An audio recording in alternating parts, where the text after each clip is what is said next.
Thank you. We'll be reading from Krishna book, chapter 7, the salvation of 3 Navartana.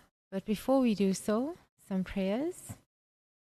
Namo Om Vishnu Padaya Krishna Prasthaya Bhutale Shrimati Bhakti Vedanta Swami Iti Namine Namaste Saraswati Devi Gauravani Prachayine Nirvishesha Sunyavadi Pasyacha Deshatarine Shri Krishna Chaitanya Prabhu Nityananda Shri Advaitya Gadadara Shivasadi Gaura Bhaktivinda Ki Jai. Hare Krishna.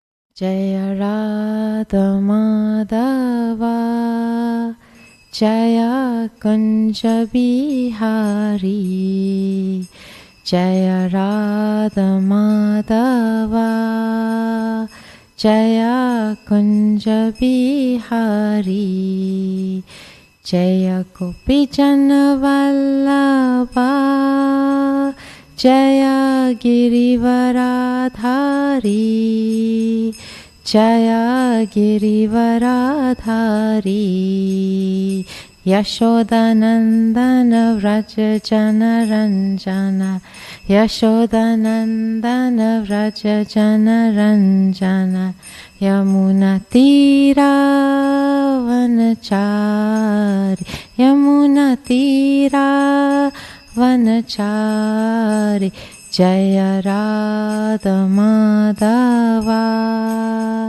Jaya Kunja Bihari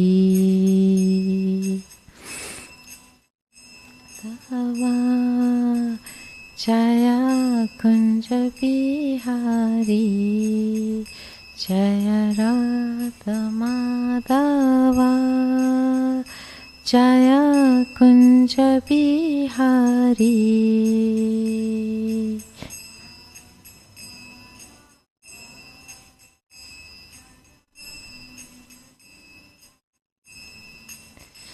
Jaya Gopi Jana Vallabha Jaya Girivaradhari Jaya Girivaradhari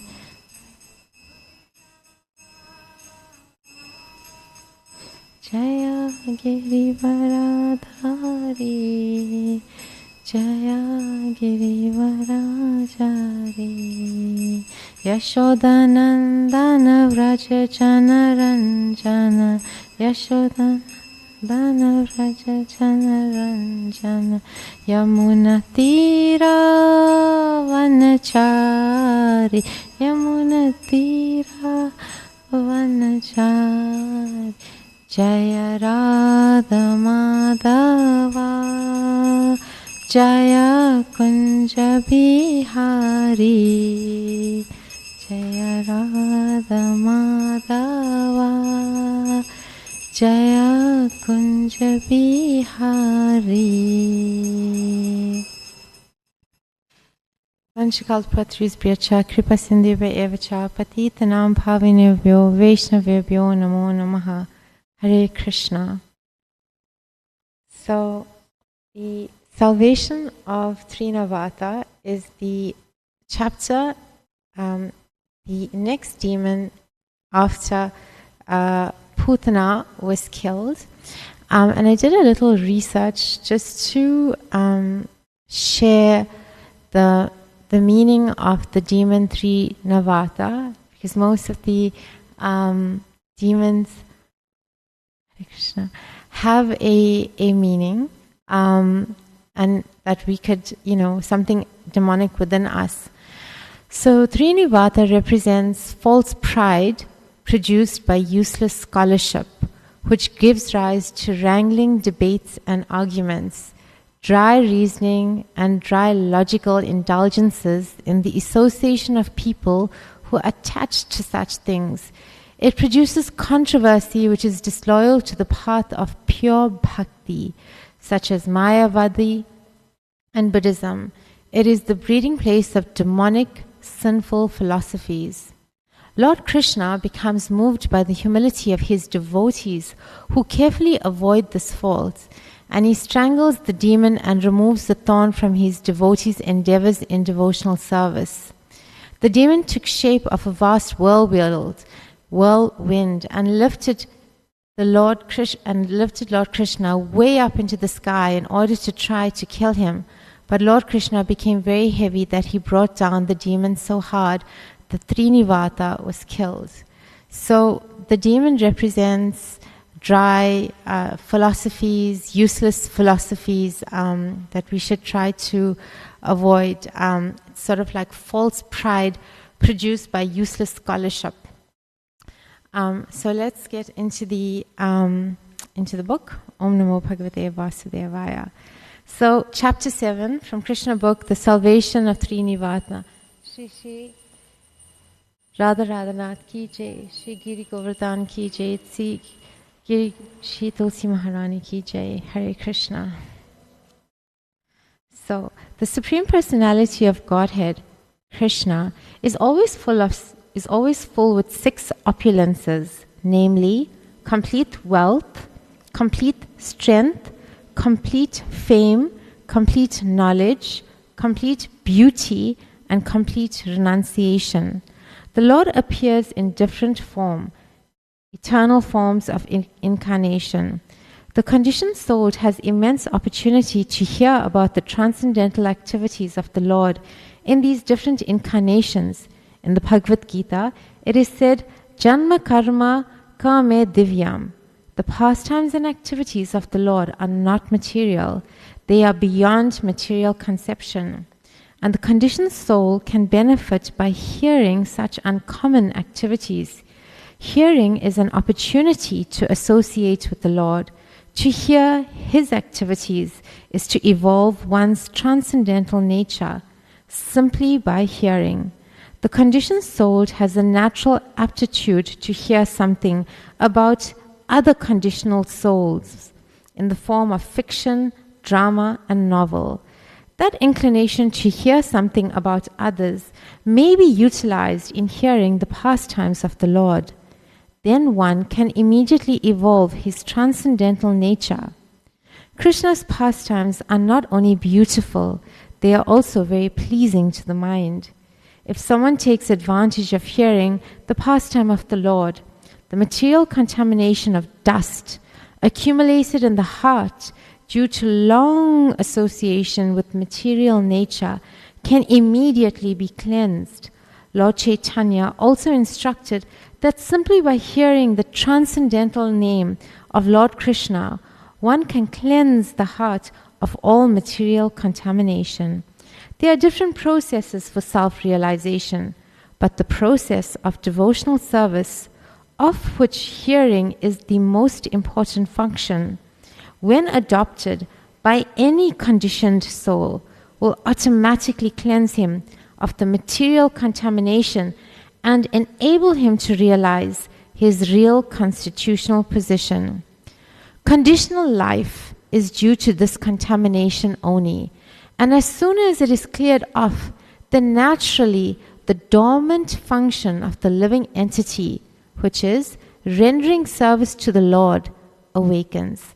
By developing his eternal relationship with the Supreme Lord, one becomes eligible to create friendship with the devotees. Maharaja Parikshit recommended from practical experience that everyone try to hear about the transcendental pastimes of the Lord. This Krishna treatise is meant for that purpose, and the reader may take advantage of it to attain the ultimate goal of human life. The Lord, out of His causeless mercy, descends to this material world and displays His activities just like an ordinary man. Unfortunately, the impersonalists or the atheistic class of men consider Krishna to be an ordinary man just like themselves, and so they deride him. This is condemned in the Bhagavad Gita by the Lord Himself when He says, Avajantani ma muda. The mudas, or the rascals, take Krishna to be an ordinary man or a slightly more powerful man. Out of their great misfortune, they cannot accept Him as the Supreme Personality of Godhead. Sometimes such unfortunate persons misrepresent themselves as incarnations of Krishna without referring to the authorized scriptures. When Krishna grew up a little more, he began to turn himself backside up. He did not merely lie down on his back.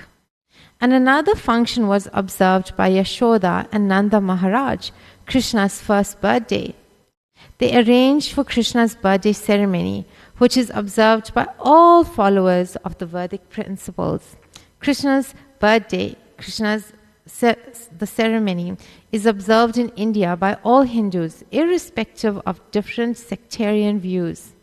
So all the cowhead men and women were invited to participate in the jubilant celebration. A nice band played, and the assembled people enjoyed it. All the learned brahmanas were invited, and they chanted Vedic hymns for the good fortune of Krishna. During the chanting of Vedic hymns and playing of the bands, Krishna was bathed by Mother Yashoda. This bathing ceremony is technically called Abhisheka, and even today this is observed in all temples of Vrindavan on Janmashtami day or the birth anniversary of Lord Krishna. On this occasion, Mother Yashoda arranged to distribute a large quantity of grain, and first-class cows decorated with golden ornaments were made ready to be given in charity to the learned, respectable brahmanas. Yashoda took her bath and dressed herself up nicely, taking child Krishna, duly dressed and bathed, on her lap. She sat down to hear the Vedic hymns chanted by the brahmanas.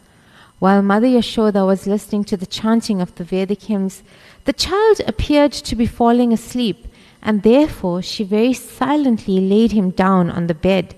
Being engaged in receiving all the friends and relatives and residents of Vrindavana, on that holy occasion she forgot to feed the child milk. He was crying, being hungry, but Mother Yashoda could not hear him cry because of the various noises. The child, however, became angry because he was so hungry, and his mother was not paying attention to him. So he lifted his legs and began to kick his lotus feet just like an ordinary child. Baby Krishna had been placed underneath a hand-driven cart, and while he was kicking his legs, he accidentally touched the wheel of the cart, and it collapsed. Various kinds of utensils and dishes made of brass and other metals had been piled up in the hand cart, and they all fell down with great noise. The wheel of the cart separated from the axle, and the spokes of the wheel were all broken and scattered hither and thither. Mother Yashoda and all the gopis, as well as Maharaj Nanda and the cowhead men, were astonished as to how the cart could have collapsed by itself. All the men and women who were assembled for the holy function crowded around and began to suggest how the cart might have collapsed.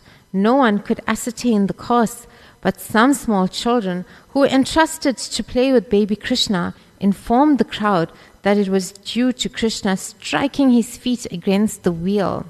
They assured the crowd that they had seen how it had happened with their own eyes, and they strongly asserted the point. Some were listening to the statement of the small children, but others said, "How can you believe the statements of these children?" The cowhead men and women could not understand that the all-powerful personality of Godhead was lying there as a baby and that he could do anything. Both the possible and the impossible were in his power.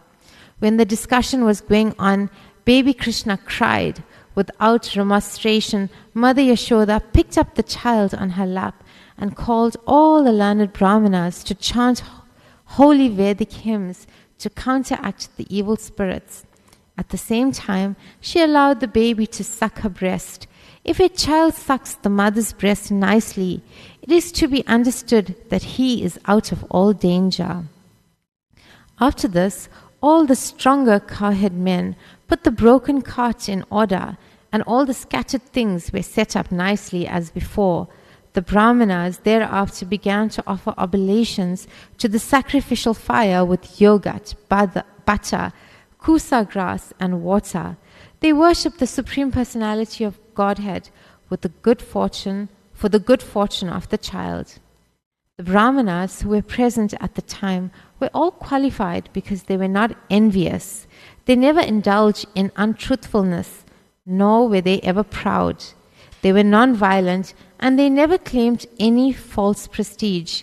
They were all bona fide Brahmanas, and there was no reason to think that their blessings would be useless.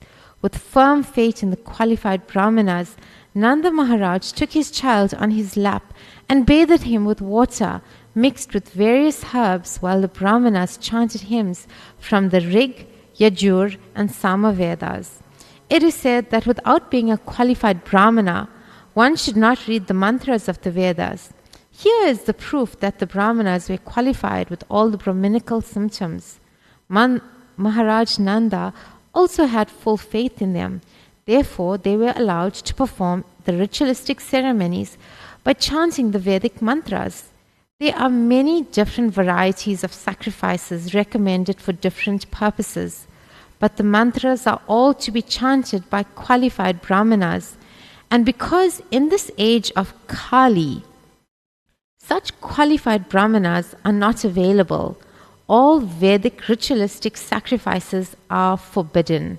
Sri Chaitanya Mahaprabhu has therefore recommended only one kind of sacrifice in this age, namely the Sankirtana Yagya, or chanting the Maha Mantra, Hare Krishna, Krishna Krishna, Hare Hare, Hare Rama, Rama Rama, Hare Hare.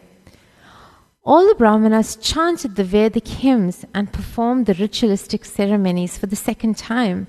Nanda Maharaj again gave them huge quantities of grain and many cows. All the cows which were given in charity were covered with nice gold embroidered in garments, and their horns were bedecked with golden rings. Their hooves were covered with silver plate, and they wore garlands of flowers. He gave so many cows just for the welfare of his wonderful child, and the Brahmanas in return bestowed their heartfelt blessings, and the blessings offered by the able Brahmanas were never to be baffled. One day, shortly after the ceremony, when Mother Yashoda was patting her baby on her lap, the baby felt too heavy, and being unable to carry him, she unwillingly placed him on the ground. After a while, she became engaged in household affairs.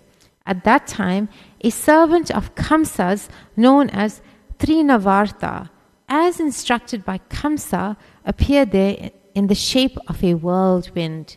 He picked up the child on his shoulders and raised a great dust storm all over Vrindavana, covering everyone's eyes. Within a few moments, the whole area of Vrindavana became so densely dark that no one could see himself or anyone else. During this great catastrophe, Mother Yashoda could not see her baby, who'd been taken away by the whirlwind, and she began to cry very piteously. She fell down on the ground exactly like a cow who has just lost her calf.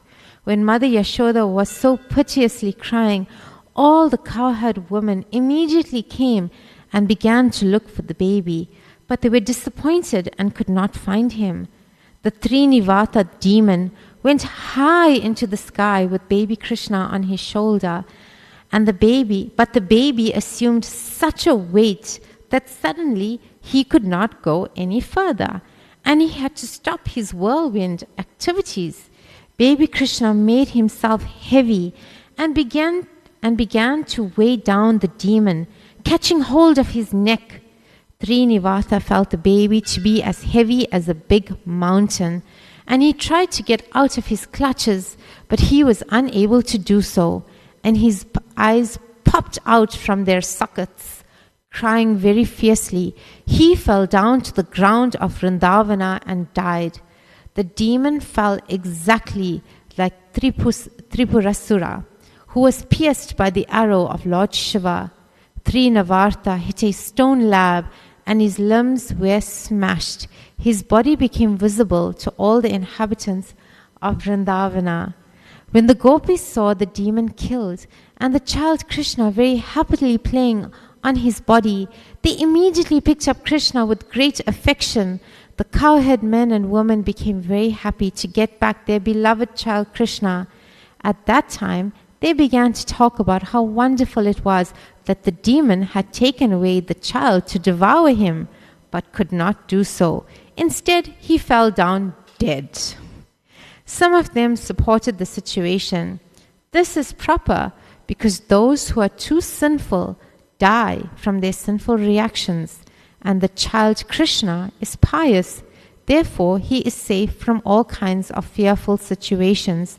And we too must have performed great sacrifices in our previous lives, worshipping the Supreme Personality of Godhead, giving great wealth in charity, acting philanthropically for the general welfare of men.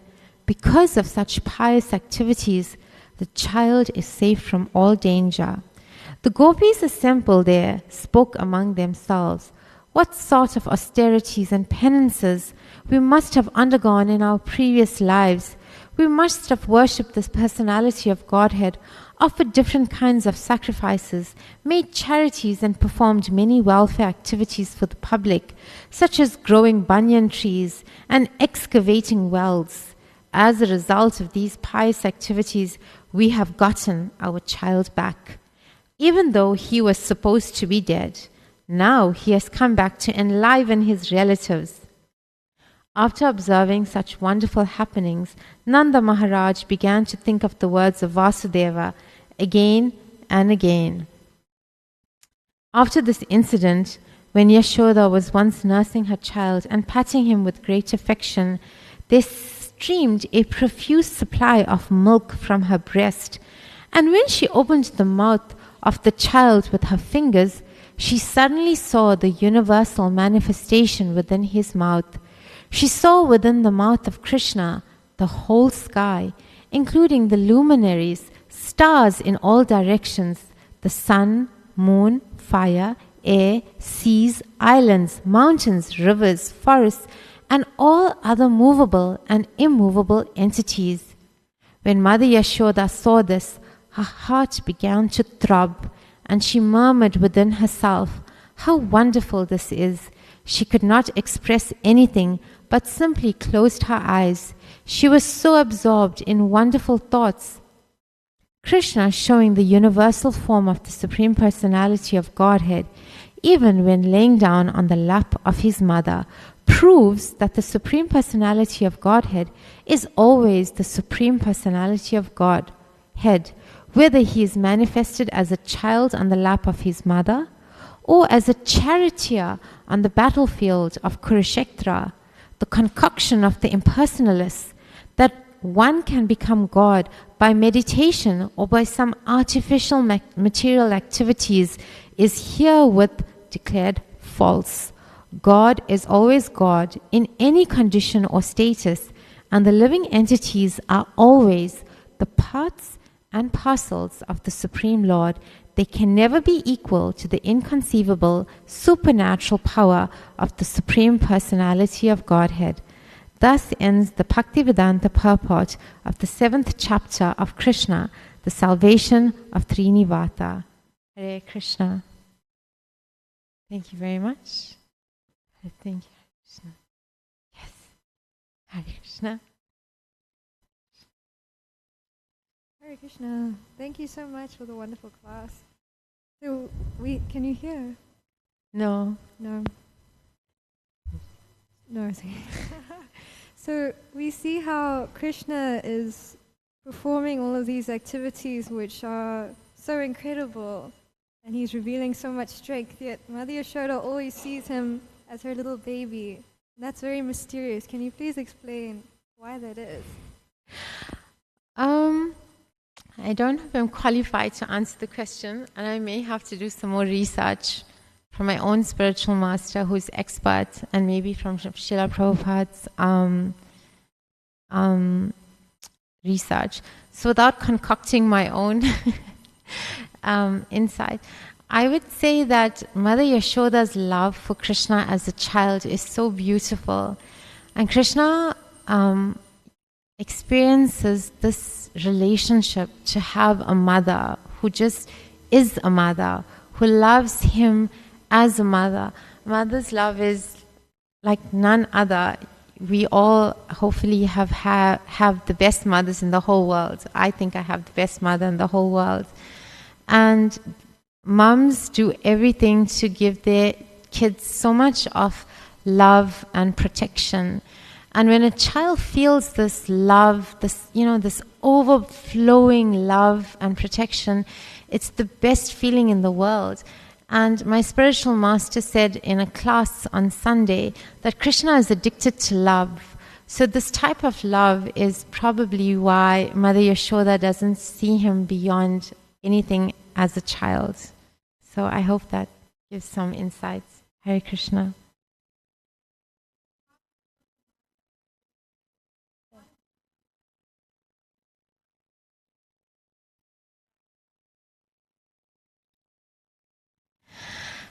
I would have to research that because I am not qualified at all with the activities of Yoga Maya, and I wouldn't want to speculate. But yeah, it is. I would say some things are beyond our understanding until we develop enough purity in our heart so that it is revealed to us. So, yeah. Right. Hare Krishna, thank you very much. Jai Srila Prabhupada. Krishna.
Kiva Jaya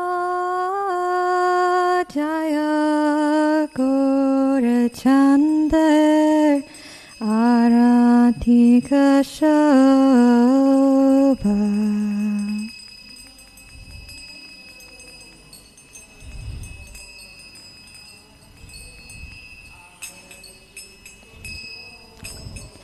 Kiva Jaya Jaya Gora Chander Aratika Shobha.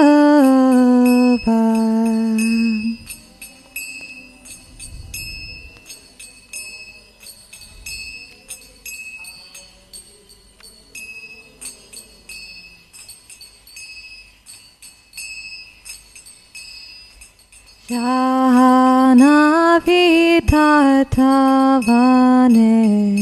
Jagamanalo